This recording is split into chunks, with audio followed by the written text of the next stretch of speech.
Україна має отримати багато артилерійських снарядів і ракет для систем ППО за підсумками 20-го засідання контактної групи у форматі «Рамштайн».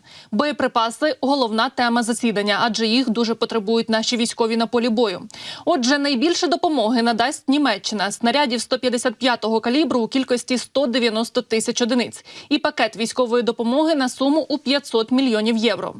Готується поставити Україні 50 тисяч снарядів і Бельгія, яка також підготувала пакет військової допомоги на суму у 450 мільйонів євро. При цьому більшість країн ЄС виділяють нові пакети оборонної підтримки – Нідерланди, Португалія, Швеція, Канада, Словенія та Фінляндія.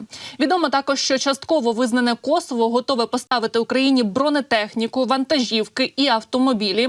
Люксембург уже приєднався до артилерійської коаліції, а Польща та Німеччина ініціювали танкову коаліцію. За підсумками Рамштайна, міністр оборони України Умєров заявив, що артилерія та інші види озброєння для Збройних сил України мають прибути протягом 15 днів. А очільник Пентагону додав, що Сполучені Штати не допустять, щоб Україна програла. Коаліція союзників та партнерів України стоятиме на захисті суверенітету. Сьогодні Сполучені Штати підтримують Україну тому, що це правильно, тому що Америці не байдуже, коли свобода під загрозою, але ми також підтримуємо Україну, тому що це має вирішальне значення для нашої власної безпеки. Оскільки США матимуть справу з новими небезпечними загрозами у світі, у якому набирають сили агресія і автократія, диктатори думають, що можуть стерти демократію з карти світу. Тому, інвестуючи в безпеку України, ми інвестуємо у власну безпеку.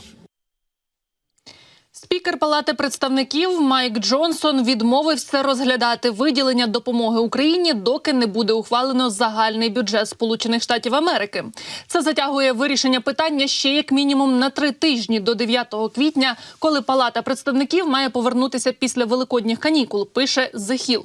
Спікер заявив, що хоче спочатку зосередитися на фінансуванні уряду і лише потім перейти до пакету питань національної безпеки, включаючи допомогу Україні, Ізраїлю та Тайваню, а також фінансування заходів щодо посилення безпеки на кордоні США та Мексики, повідомляє видання. Наразі питання про виділення 60 мільярдів євро доларів для України, стоїть настільки гостро, що, за словами представниці Пентагону Сабріни Сінг, у разі відсутності допомоги Сполучених Штатів Україні доведеться обирати, за які населені пункти ЗСУ боротимуться з огляду на наявні ресурси. Ну і нагадаю, що нещодавно Сполучені Штати ухвалили рішення виділити Україні проміжний пакет допомоги на 300 мільйонів доларів. Радник Білого дому з питань нацбезпеки Джейк Саліван зазначив, що в ньому передадуть боєприпаси, яких може вистачити на кілька тижнів, а можливо і всього на пару тижнів. Сполучені Штати не вийдуть з НАТО, прийдуть на допомогу країнам у разі нападу та будуть разом із союзниками, але тільки якщо ЄС почне грати чесно і платити внески, заявив Дональд Трамп про плани у разі своєї перемоги. Він вважає, що НАТО важливіше для Європи, ніж для Америки, тому що Сполучені Штати захищені океаном. Про це повідомляє Політіко з посиланням на інтерв'ю екс-президента Сполучених Штатів для британського телеканалу GB News. Трамп підтвердив свою відданість Альянсу, проте застеріг ЄС від зловживання американською підтримкою. Нагадаю, що нещодавно Дональд Трамп на передвиборчому заході розповів, як він погрожував союзникам заохотити Росію до агресії проти них, щоб змусити їх збільшити внески у колективну безпеку НАТО. Його слова викликали неабиякий резонанс серед союзників по Альянсу. За даними НАТО, близько 2/3 з 32 країн-членів Альянсу зараз витрачають на оборону 2% від ВВП. Росія може напасти на НАТО через 2-3 роки, заявив президент Польщі Анджей Дуда і закликав усіх готуватись. В інтерв'ю телеканалу CNBS він наголосив, що НАТО має терміново збільшити витрати на оборону, нарощувати зусилля, накопичувати боєприпаси, виробляти озброєння і підвищувати безпекові можливості Європи. З моєї точки зору, це питання здорового глузду. З'являються нові доповіді.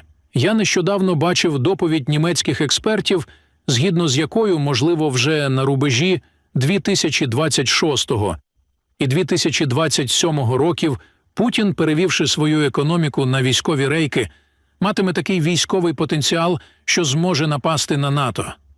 Тривожний дзвіночок дзвонить, до цього ще 2-3 роки.